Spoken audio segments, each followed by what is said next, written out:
Bosi sat by the large window, her heart racing as she stared into the night. The house, usually full of warmth, felt colder than ever. The investigator's report lay in her lap, crumpled slightly by her trembling hands. She had read it over and over, but it still didn't feel real. Mr. Tiyo, the man she had loved for years, had been hiding a life she never knew existed.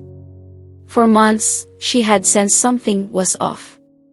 The late-night meetings, the business trips that never quite made sense, the phone calls that ended abruptly when she entered the room. Every time she questioned him, he had an answer ready, smooth, convincing. She had believed him because she wanted to. But now, this report revealed a darker truth. Mr. Tiyo wasn't just the charming, successful businessman everyone knew.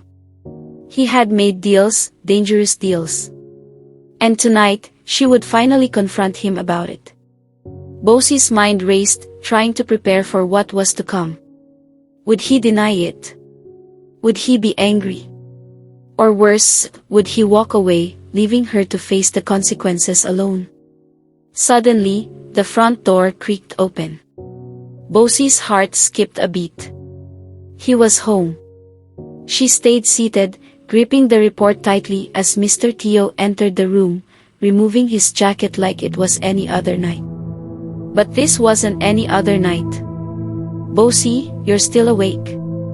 Mr. Tiyo asked with a smile, his voice calm as if nothing had changed. Bosi looked up at him, trying to steady her voice.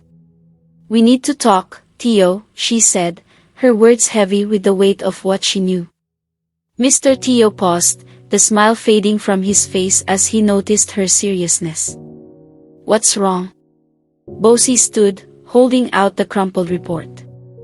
I know everything."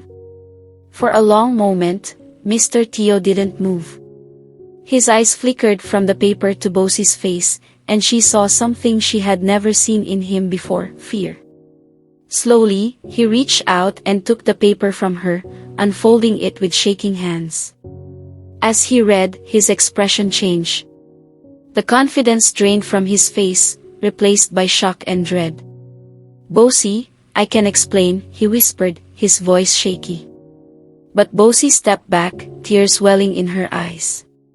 She had heard enough excuses. "You lied to me for years," Bosi's voice trembled as she spoke. "Who are you, Tiyo? What have you done?"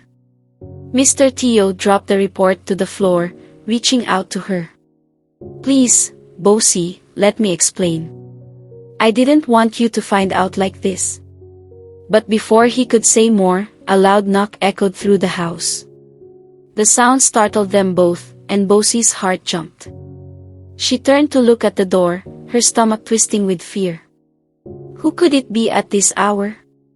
Mr. Tiyo's face turned pale.